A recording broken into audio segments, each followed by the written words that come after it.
જામનગરમાં ધ્રોલ નગરપાલિકાને ડિજિટલ કરવાની માંગ ઉઠી છે। વિરોધ પક્ષના નેતા અદનાન જન્નરે ડિજિટલાઇઝેશનની માંગ કરી છે અને ઓનલાઈન વેરા અને ફ્રી પેમેન્ટની સુવિધા શરૂ કરવાની પણ માંગ ઉચ્ચારી છે।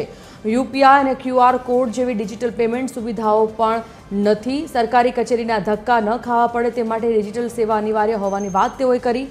લાઇટ, પાણી અને સફાઈની અરજીઓ ઓનલાઈન સ્વીકારવા માટેની પણ માંગ કરાઈ। તો સાથે વિકાસ કાર્યોની માહિતી વેબસાઇટ પર મૂકીને પારદર્શિતા વધારવાની અપીલ કરાઈ છે। ધ્રોલ નગરપાલિકા હજી પણ રોકડ વહીવટથી ચાલે છે। જેમ કે આપણે કોઈ વેરો ભરવો હોય તો ત્યાં યુપીઆઈ કે કોઈ સ્વેપિંગ કાર્ડની વ્યવસ્થા નથી।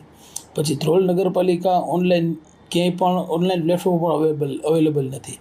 તો અમારી માંગણી એ હતી કે ગત બોર્ડની અંદર અમે પણ માંગણી કરી હતી કે ભાઈ ધ્રોલ નગરપાલિકાની પોતાની વેબસાઇટ હોય જેની અંદર લોકો ઘર બેઠા પ્રોપર્ટી ટેક્સ ભરી શકે, કોઈ એપ્લિકેશન કરવી હોય બાંધકામની કરી શકે, જેમ કે કોઈ જન્મ મરણના દાખલા હોય તો તે ઓનલાઈન ડાઉનલોડ કરી શકે ઘરે બેઠા બેઠા।